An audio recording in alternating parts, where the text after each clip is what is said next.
Good morning, everyone. It's Joker, and today we are back with another slime video.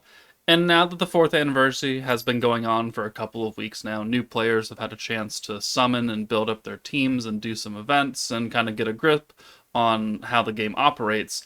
The biggest question that I'm seeing pop up in my comments now is how do I raise my troop EP number? Because this, on one hand, is important for some things, and on the other hand, is not super important for a lot of others. Because the troop EP requirement for taking on stages is more of a suggestion than a hard, like, you must be at this level to take this on. So if we go into beatdown battle, do you need 421k EP to clear EX2? No. You can do it with less. However, if you want to parallel process a stage, you need to have more than 421,000 EP to do that. Otherwise, it just will not let you. So that is like the downside and the upside, is that you can definitely clear stages with less EP than what is recommended. But if you want to parallel process some difficult events or just any kind of event, then you are going to need that level or higher. So it does come into play. But how do you actually raise that number? We're going to talk about it today. We'll have it broken down into segments so you can timestamp it, and I'll have timestamps in the description so you could skip to whatever you want to know. So trying to make this as broad as possible, but obviously it is a bit difficult for me to do because all of my units are duped up and everything, so you just have to take it with a grain of salt. But let's get started. By the way, I picked this specific team build because apart from Veldora, you can get all of these characters for free right now. You can get Milim, and Gazel and dupes from the limited time quest in the training section right here for the character distribution event. You can get both of them, all three of those characters and 3 dupes for free. And then if you go to main and growth, you go to training, you can get a copy and dupes of Fount of Wisdom Rimuru for free. And then you can get the Diablo or Master or whoever from the celebration medals by using this EX ticket to select one of those characters from here. And it could be any 5 of them. So that's just why I'm using this specific team build right now. But now let's begin. Alright, so first off, how do you find an individual character's EP number? Well, you click on the character, and then next to their EP number right here, you can click Info, and you can see a breakdown of everything that goes into this character's current EP. Their status, their secret skill EP, their skill enhancements, their equipment, which this Gazel currently has no equipment on, their bond XP, the facility effect EP, and then the newest thing is the heart print. So this will give you a very detailed breakdown of exactly what is going into this number. And just remember that every character has EP. Not just the frontline characters, but also the support slots, which are currently blank right now. So that is going to be important. The next important thing is their actual level. So my Gazel, fully duped up, is level 120. So he's going to have much higher stats than a normal player who has him for free right now at like level 92. So the levels are going to matter, and also the ability release boards are going to matter, because the 5th board you can only get once you've fully awakened him with dupes, so there will be spots missing out of this if he is not fully duped up, and that does count because you're getting extra attack and HP and defense and such things. So the more dupes you have, the higher your level is, and the higher your ability release unlocks are going to be. Obviously, that is pretty mainstay across all games. Okay, the next way to increase your EP is to make sure that you, 1, have support characters in each of your slots, but also matching, or at least trying, to match the element up to whatever mainline unit you have. So if you have a water character in Rimuru, put a water character underneath them. I assume that a lot of new players are not going to have a lot of dupes for characters with good traits, so like Water Shion or Water Shuna or Water Shinsha with decent skill point or protection traits. Like, you're not going to have access to that.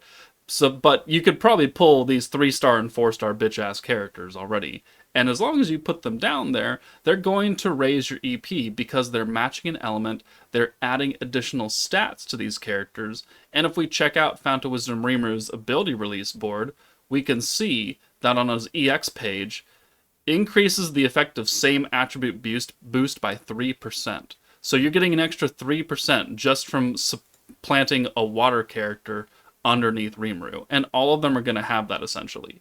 So it's passive stats plus a little bit extra. And our EP has gone up from before, which was like 340k EP, and now we're up to 411 just by putting random 4-star, 3-star characters with no gear equipped. So always make sure to do that. Again, if you don't have some of the stronger supporting characters to put underneath them that are more recent, then just use whatever you have available and, kind of level them up. But then obviously, as you summon more characters that are stronger, you swap them out for better and better, more rare units, preferably 5 stars and EX units. All right, going back to the EP details, the next thing, so status is just their status of everything. Their secret skill is obviously as you ability release them. Their skill EP is as you enhance their actual 2 skills and everything. So, that's pretty standard. Obviously, you want to raise those up as much as possible. The equipment we'll talk about later. Their bond level and their facility effect are the next 2 topics I want to talk about. So if you go to the interact screen, and you have your whole list of characters that you've ever summoned. If you go to Rimuru's Interact page, we could see that his Bond XP at level 50 is giving him 9.4% extra HP attack and then 9.2% defense. And if we go down to one of my characters that is not very leveled up, level 20 for Jiwoo, it is 6%. So bond levels matter. This is where you're going to play the harvest events that come out almost every month, and you're going to give them gifts of food. And I have a lot stocked up because I hoard a lot of food, unfortunately, for my people. And the more you feed them, the higher their bond levels will go, and therefore the more passive stats that are just going to increase. It's not a huge amount. 30 level difference gives you another, 3.4%? So it's nothing super major, but increasing your stats is just like increasing your level. It's going to raise everything up slowly but surely, and it will start to multiply when you start adding everything else in. So make sure that when harvest events come out, you feed your people that you are using the most. And also, that comes along with doing your bond conversations in town every single day. If as a starting player, you're only going to have access to a certain amount of characters, unfortunately.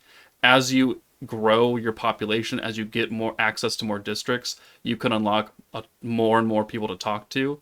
But if you find yourself only using Milim and Diablo, it's probably the best idea to talk to them more, as long as you have access to them.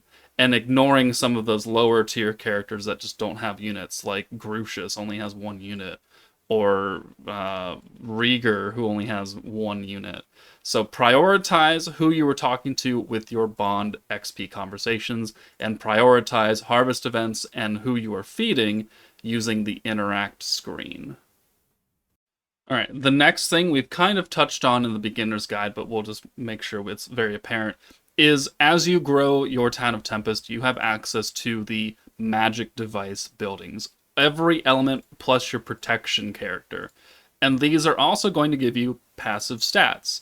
So we've got light characters HP, attack, and defense by 10%, and that applies to all of them. So now we've got 9% coming from my level 50 Rimuru at level 50, plus we've got that Rimuru, Water Rimuru on our team is water, obviously. So we're getting another 10%. So that's almost 20% extra stats just coming in passively from your water device and your bond levels. So as you grow your Town of Tempest, you can level these up bit by bit, level by level. Mine's at level 93. They take 3 days and change to upgrade, which is wild and crazy. Yeah, 3 days and 5 hours. So once you get really high, they start to take a long ass time. But the trade-off is that they will make your characters stronger bit by bit. So always make sure that you want to build these up as much as possible in order to make your characters as strong as possible with just raw passive stats. The other types of buildings that you can level up to help you out is the enhancement statues that you can get from the Tower of Ice's Loop Loop event. As you climb the floors, you can level these up more and more up to level 20, and this will just amplify the damage of katanas or jackets or accessories or such things. And this will also help you do a bit more damage, tank a little better, and have more HP. So you have the element magic devices, and then you have the enhancement statues you can get from Tower of Isis. And now for the big time thing. The thing that's going to make your team go from low EP to high EP very quickly. And that is gear. And technically charms for the protector. But none of my characters have gear on right now. Obviously, since I'm a longtime player, I have a butt ton of gear. But this is where players are going to get a little bit lost in the sauce. Because it's going to seem like a very arduous journey. Because not only do your 5 main characters want gear, but your 5 support characters are gonna want gear. So let's just let me take a moment, let me gear up these characters, and we can see the jump from 340 EP to whatever it ends up being. Okay, so we're now up to 436, and we have just simply put gear on all 5 of our characters. Matching gear. Please keep that in mind. You have an Earth Claw and an Earth Jacket for Earth Millum. You have a Dark Jacket and Dark Claw for Dark Millum. You have a Water Greatsword and a Water Jacket for Water Rimuru. You want to make sure that you're always matching to the element and the weapon type that the character wants. So this Rimuru wants to use a Greatsword. This Diablo wants to use a Lance. He's dark. Rimuru's water. Make a dark lance. Make a water greatsword. If you have the light masked hero instead of Diablo, then you want a light sword.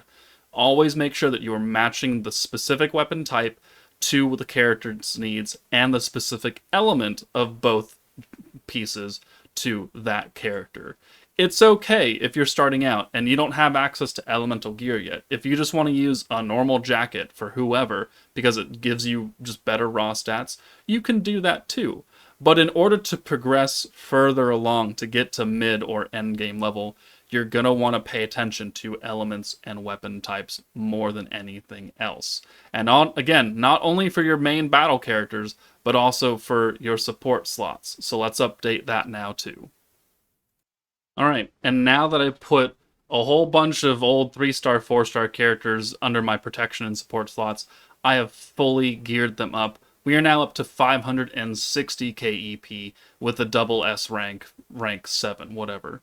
But this is the most important thing. Even though these are 3-star and 4-star old bitch-ass characters, and these are not the most recent, most hypest, most powerful EX units, this is still a 560k EP team.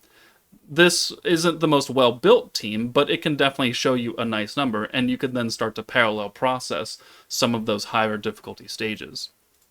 And that is simply from matching your gear elements. So dark, dark, dark, dark, earth, earth, earth, earth, light, light, water, water, dark, dark. We have all the matching weapon types. So Soe wants a katana, he's dark, so he gets a jacket.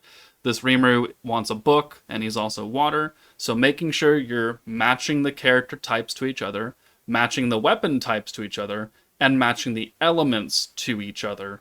Major, major things, and this is where most of your EP is going to come from.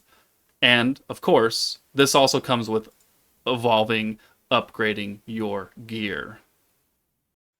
So starting out, when you build the forge and you're doing the tutorial, they want you to make some low-class 1-star books of elemental magic, and then 2 stars, and then you can finally start making 3-star gear. The same with jackets. You have the Iron Plate Sorcerer's Robe. You will make these as a low-tier player, as a beginner, because it doesn't cost a lot to upgrade them.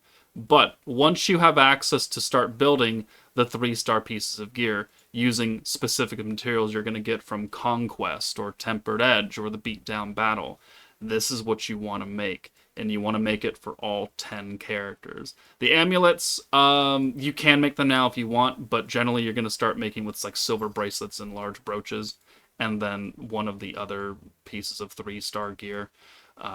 Accessories, because their effects are not super great. The newest ones obviously do need a bit more materials, but they give you an increase in attack and everything. So this is good, but leveling up your gear, gearing all 10 of your units, and then evolving your gear. So taking your Tome of Shadowy Twilight. Let's see if we have a low tier 3-star something down here for weapons.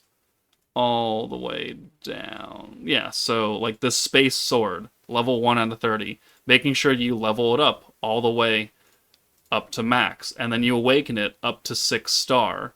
Boom, or you evolve it up to 6-star using these materials that you're going to get again from Conquest. So let's go find Conquest really fast. It is under the main growth in equipment. So Conquest, this is your beginner gear stages. They're broken out per element. So if you need to make dark jackets and dark weapons for your Diablo, then you will take on Conquest. And you can take on beginner. You get a free dark jacket for clearing the normal difficulty just as is. So that's good. You don't have to craft it at all. And then you can start getting hammers, which also have the chance to drop gold hammers and the cores that you're going to need to make each piece of elemental gear. So this is where most players will start out making their gear, getting from 3-star up to 6-star evolution. And then as you progress, you can take on some of the more difficult stages, like Tempered Edge, and you can go from there. But evolving your gear is important. And then comes the awakening part of your gear, which you will get from Tower of Isis once you unlock that at like 6,000 or 9,000 population or something.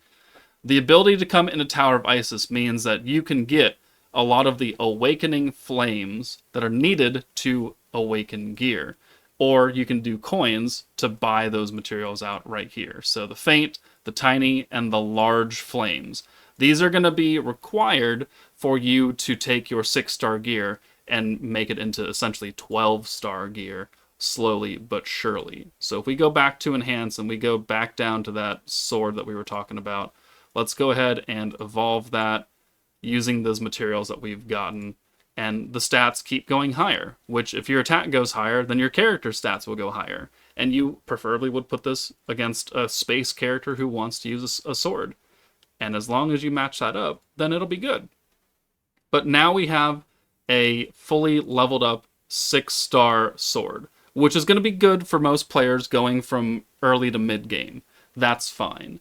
But we also want to reforge it so we get the full maximum stat. And this is kind of a bit of RNG right here. So you could be good, it could be bad. I got pretty good at 8 reforges. But now it's at its highest capacity of attack. And now, to awaken it, we need to use some of these flames and another space sword. Okay, we made a second space sword. This is how you're going to get those purple stars on your gear now. So we have our reforged, fully evolved, fully leveled up sword. We have the new sword that I just made that is not forged, but is definitely leveled up to level 60 and 6-star. So now we can awaken the base weapon by using a number of the different flames, plus a copy of the same weapon.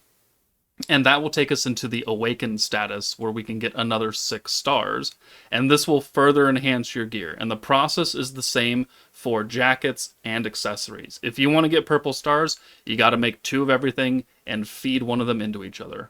Only the base weapon has to be fully reforged, though. So you don't need to reforge both swords and then do this. You only have to do one of them. So that kind of cuts down on materials. But now the process starts the same. You have to level it up. And then you have to evolve it again. And this is where we start to get towards endgame, because this is going to take more and more expensive, hard-to-get materials as you climb higher and higher in these awakening ranks. So that is how you're going to get purple stars on your gear, getting platinum hammers, gold hammers, more elemental cores, and you need to do this for all 10 characters. So going back to that team that we built, it's going to be, you're going to make double of everything, right? So I need 2 claws for this one Milim. I need 2 claws for this Milim. I need 2 swords for this Gazel. I need 2 great swords and 2 lances in order to make one piece of gear for their attack. And then the same with jackets, and the same with accessories. And then you need to do it again with a support character. So this Rimuru wants another dark sword. So I need to make a dark sword, dark jackets, and accessories times 2. So 2, 4, 6, 8, 10, 12, 14, 16, 18, 20. You need to forge and level up 20 pieces of gear so you could fully gear out all 10 of your units. And then you need to do the charms for the protector, which is a bit more further down the line. You'll unlock that with the Bamboo Grove and the Ingracia Valor Cup stuff initially to get charms, and then Bamboo Grove to enchant them. But that's a bit further down. We're just going to talk about the gear. So that is how you will raise your gear and your EP up to the highest level. And then eventually you will have teams that are going to have 500 plus, 600 plus EP, not only by having good teams, but also having really good gear, really good passive stats from the enhancement statues and their bond levels. So 611 EP for this team right here. We have matching weapons for everyone minus this Violet because she keeps taking this Dark Greatsword. But space, dark, dark. Even though they're not matching now, Emils, as the nuking character, is matching, and Shinsha has a lance. She has water jackets and everything like this. So that is how you will raise your EP. A long explanation, but again, there's a lot going into the total EP numbers. So hopefully this gives you an idea. Mostly it's going to be making gear, awakening gear, and then making more gear for all of your characters. And you can flip and flop, and if you don't want to make 1,000 pieces of gear for every single character, again, you can just take a light sword and put it on someone who uses a dark sword. At least they're getting a little bit of buff from it being a sword. It doesn't have to match elements when you're starting out. Just make sure that every unit has gear on, and then you can slowly but surely awaken it and evolve it and level up your characters, and that is how you will raise your total EP number. But that's the explanation. It was a bit long, but hopefully it answers most of the questions. If you have any more, please put it down in the comments and I'll try and answer them. But that's it from me. Take it easy, and I will see you all later.